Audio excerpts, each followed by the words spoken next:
My sheep hear my voice, says the Lord. I know them, and they follow me.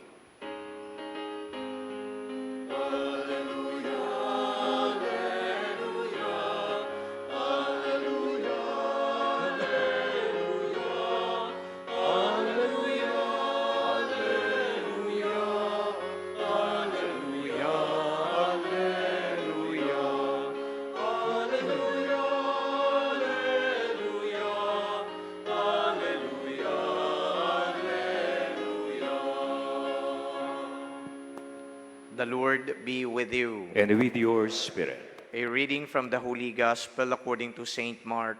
Glory to you, O Lord. On leaving the synagogue, Jesus entered the house of Simon and Andrew with James and John. Simon's mother-in-law lay sick with a fever. They immediately told him about her. He approached, grasped her hand, and helped her up. Then the fever left her, and she waited on them. When it was evening after sunset, they brought to him all who were ill or possessed by demons. The whole town was gathered at the door. He cured many who were sick with various diseases, and he drove out many demons, not permitting them to speak because they knew him. Rising very early before dawn, he left and went off to a deserted place where he prayed. Simon and those who were with him pursued him, and on finding him said, "Everyone is looking for you." He told them, "Let us go on to the nearby villages that I may preach there also. For this purpose have I come." So he went into their synagogues, preaching and driving out demons throughout the whole of Galilee. The good news of our salvation. Praise to you, Lord Jesus Christ. Magandang gabi po sa inyong lahat. Good evening, Father. Pang-ilang novena mass na ho ba ito? 7th novena mass. Meron ho ba dito na-complete nila yung 7 days? Meron ho ba? Meron naman po. Taas nga po ng kamay. Gusto ko lang makita. Okay. Yung mga homily po ba ng previous priests about the Santo Niño or about the Gospel? About the Gospel. Okay. Let me be different. I am going to share with you things about the Santo Niño. 3 things about the Santo Niño. Number 1, the use of elements of faith for political manipulation. Ulitin ko the use of elements of faith for political manipulation. Baka isipin ho ninyo, this is about politics. At baka yung iba dito tatayo na at iiwan na yung Greenbelt Chapel. Because they don't want to hear something about politics, especially when a priest preaches in the pulpit. But this is not about politics. Palagay ko historical lang po ito. When Magellan came here in 1521, and then when his companion priests started baptizing the locals, including Raha Humabon and of course his wife, what did Magellan do? He gifted the couple with the image of the Santo Niño. For those of you who may not have been anymore, cognizant of what history is all about, pwede nating i-google yan. Bakit nagpunta dito sina Magellan at ang kanyang mga kasama? At bakit naman binigyan nila ng image ng Santo Niño, yung pong asawa ni Raha Humabon? Siguro ho, wag na magpatumpik-tumpik because they want to manipulate these people. The locals were already very organized, kaya tawagan nila Raha. But then they came in here in order to subdue the locals. At ang ginamit nila to soften the stand of these people by presenting these people with a gift. And this is the image of the Santo Niño. Ito po ay hindi lamang ordinaryong image, kundi ito ay pagpapakita na ang imaheng ito ay imahe ng Diyos. Hindi po si Ferdinand Magellan ang kumumbinsi sa mga locals kung ano ang imahe na to. Palagay ko kasama din nila sa pangungumbinsi yung mga pari na katuwang ni Ferdinand Magellan sa pagsasakop sa ating bayan. The elements of faith were used rather for political machination or for political manipulation. Kahit po sa kultura natin, yung pong pananampalataya ginagamit. I recall when I was a priest somewhere in the city of Manila, there was this politician who was running for a political position. Ang ginawa po niya, nag-organize ng mga binyagang bayan. Alam niyo ho ba kung ilan ng mga bata na binibinyagan? Umaabot ho ng thousands. Hindi lang ho sa isang lugar o isang parokya, napakaraming parokya. When he ran, he lost. Yung pong iba, ang ginagawa nila, nagiging ninong sa mga kasal. Kinukuha din pati para maging ninong, maging sponsor sa mga kasal. Yung iba, nananalo kapag tumakbo. Again, yung kasal ay sakramento, an element of faith. Ang binyag ay sakramento, an element of faith. Kung ginagamit noon ang ating pananampalataya to subdue us politically, pero parang nabaliktad ngayon. Anong ibig sabihin? Kapag tayo bilang mga Kristiyano, kapag ang simbahan, kapag ang pari, nagsasalita at ipinagtatanggol ang taong bayan, hindi naiintindihan ng ilan sa atin dahil lang tingin nila ang simbahan na ngayon ang namumulitika. Pwede ho bang isipin din natin na hindi namumulitika ang simbahan, bagkus ang simbahan ay nagpoprotekta, tinutulungan yung mga tao o yung mga kababayan natin na walang boses, walang kakayanan iangat ang kanilang sarili, o di kaya walang kapangyarihan, kakayanang lumaban. Ang simbahan nandoon para sa kanila. The church is taking up the cudgels for the poor, for the voiceless, for those who don't have the power to fight. But then some of us criticize the church and view the involvement or engagement of the church as pure politicking. Hindi po pamumulitika, kundi pagtatanggol sa kapakanan at karapatan ng bawat Pilipino o ng ating mga kababayan. When the church, my dear friends, brothers and sisters, engages and says something on issues that are quite political in nature, the church is not taking a political stand, but the church is bringing the gospel to the public sphere so that politics and society at large may be evangelized. What the church is doing right now is evangelization of politics. When bishops are called to Rome for a synod, for a meeting or conference, always they talk about how can the church be effective? How can the church minister in the modern world? The modern world is constantly evolving. And so the church must also do something in order to adjust to these changing circumstances. Pero hindi ibig sabihin, kapag dinala nila ang salita ng Diyos, sila ay namumulitika. Hindi po katulad noon, yung mga leader natin maaring mabilis lang na nasubdu, mabilis lang na paniwala. Pero at least ngayon, ang mga leader natin sa simbahan, hindi na po nagpapagamit. Kung meron man siguro nagpapagamit, baka mangilan-ngilan. Kung meron man kayong kakilalang pari o obispo na nagpapagamit sa mga politiko, i-report po kagad ninyo at alam po ng simbahan kung paano sila parurusahan. I will repeat, politicians will use some elements of faith to their advantage. But right now, the church is also being wise, not letting herself be used. Rather, the church is standing up, fighting, speaking, And please do not misinterpret what the church is doing right now.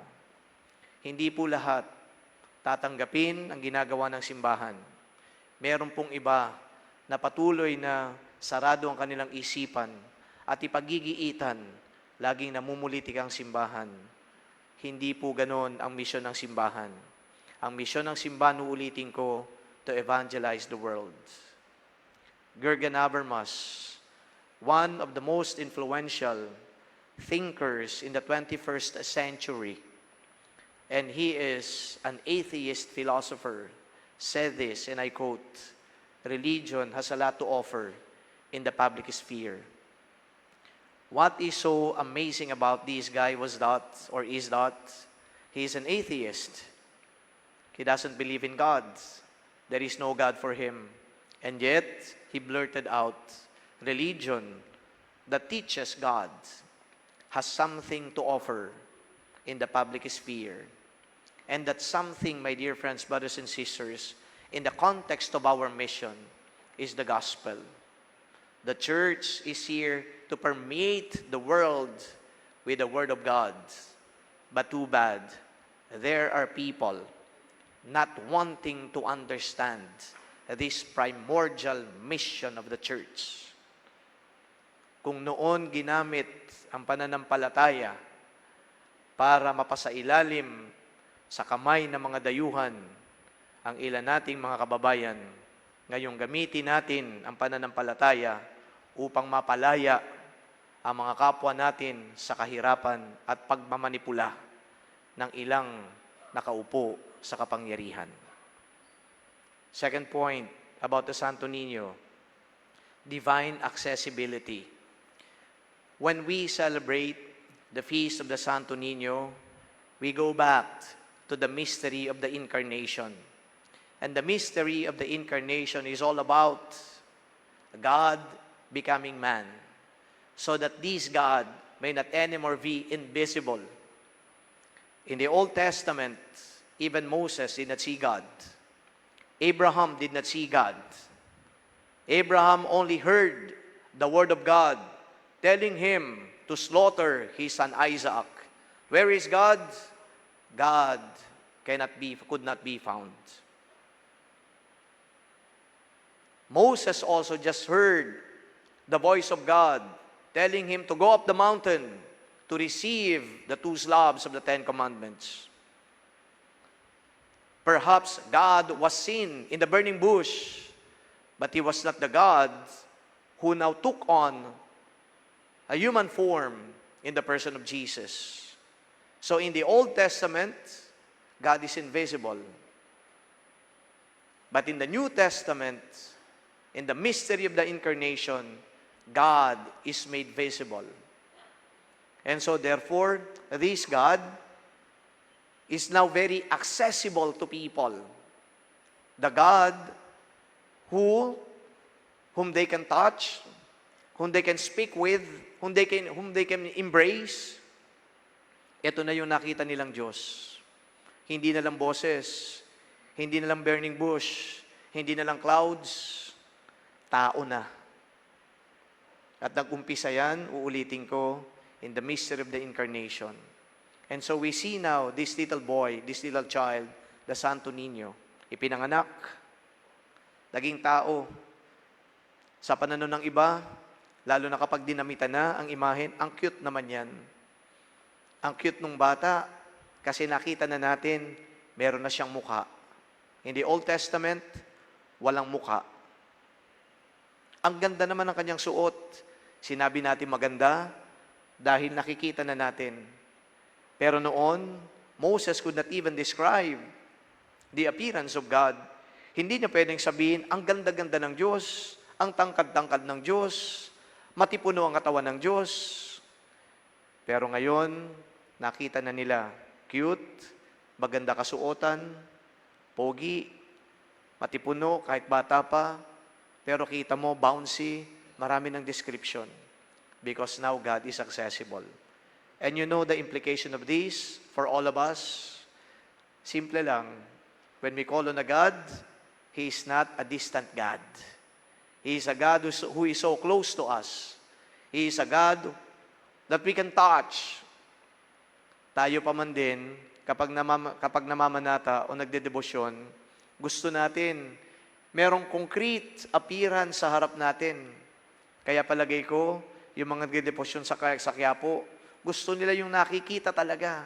Ito ay konkreto na representation ng Diyos. Pero yung nga lang, mga imahin lang ito, mga ribulto. But when God became man, there was real flesh. Pero ngayon nakita natin, imahin ulit. We do not worship these gods. Yes, we touch this representation of God. We embrace this representation of God. And we feel so at peace. And we feel so loved. Dahil nahawakan natin yung nagre-represent sa Diyos. And it gives us a lot of confidence and assurance that when things get worse, merong Diyos na malapit, nahahawakan mo na, napupunasan mo pa, naiiyakan mo pa. Pero kaya mamaya kung meron ditong imahe ng Santo Niño, baka meron na hong umiyak dyan, baka meron pang gumamit niyan, suminga, wag na ho kayong magpahid na. Kasi baka nasa sa inyo na yung bakterya. But please be contented with the idea and the fact that God is alive and God is with us. That is what we call divine accessibility. Third and last, docility and humility. O baliktarin natin, humility and docility. Ano bang ibig sabihin ng docility? It is being submissive. Docile, obedient. Pero bakit submissive? Bakit obedient? Bakit ang bilis ng sumunod ng bata? Kasi yung bata humble. Kasi yung bata wala pang pride. Kasi yung bata hindi pa matigas ang ulo. Sana nga yung mga bata ganon. Pero marami na ako nakikita mga bata ngayon, kahit yung mga anak ninyo, palagay ko matitigas na ulo. Palagay ko, kapag kinausap mo, baka mas matatalino pa sa inyo. Kapag sila ay nag-English, mas magagaling mag-English sa inyo, with a very particular twang, talong-talo kayo. Hindi yan susunod sa inyo. But then again, this is a lesson.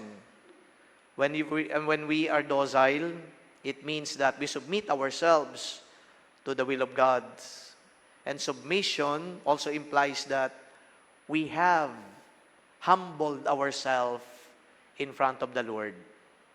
Kapag masyado kang magaling o nagmamagaling, kapag iniisip mo, ikaw lang lagi tama, hindi ka susunod. Kapag iniisip mo, ikaw na lang ang meron may contribute, may maibibigay, at yung iba tingin mo, napakababa nila, hindi ka susunod. But in front of the Lord, we should be humble. In front of the Lord, we should be submissive. Kasi ika nga ni Saint Paul, wala tayong may pagmamalaki sa harapan ng Diyos. Kung meron man tayong dapat ipagmalaki natin ang ating pananampalataya at lalong ipagmalaki natin na marunong tayong sumunod sa kanyang kalooban. We always think of a child who is so submissive.